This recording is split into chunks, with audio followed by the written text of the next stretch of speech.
Ei bine, salutare ție care te uiți chiar în acest moment și în timp ce n-am postat ieri, așa de mult, am făcut asta.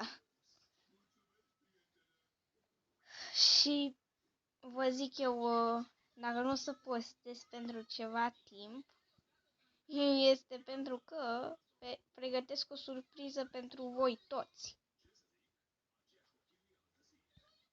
Și păi am făcut aici și o de-asta.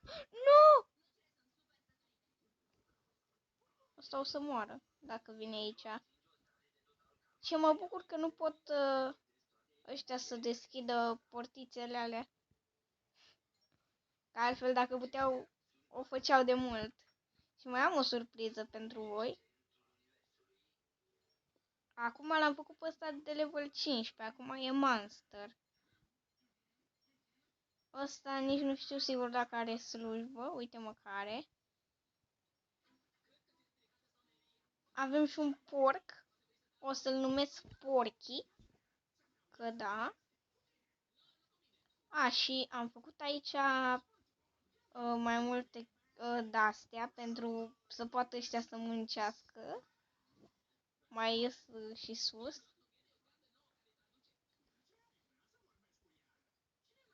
Ok, și ce mai avem noi aici? E mina. Și am descoperit și ceva nou. Să vă zic așa.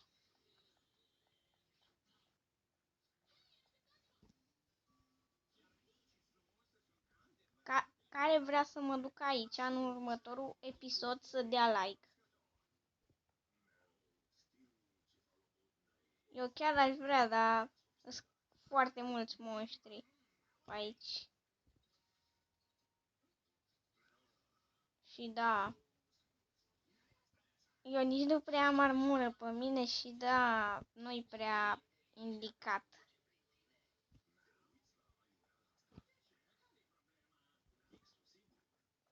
Și am plănuit să fac și o fermă de sugarcane.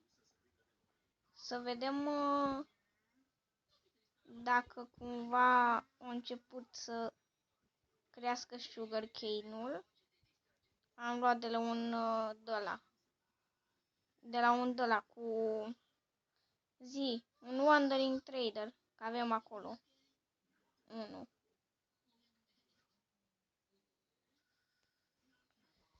Și trebuie mie să-mi dea reclame, bineînțeles, că de ce nu.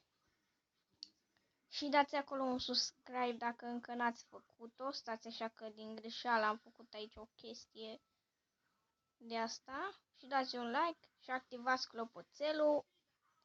Și cam atât am avut eu să vă spun. Pa, pa!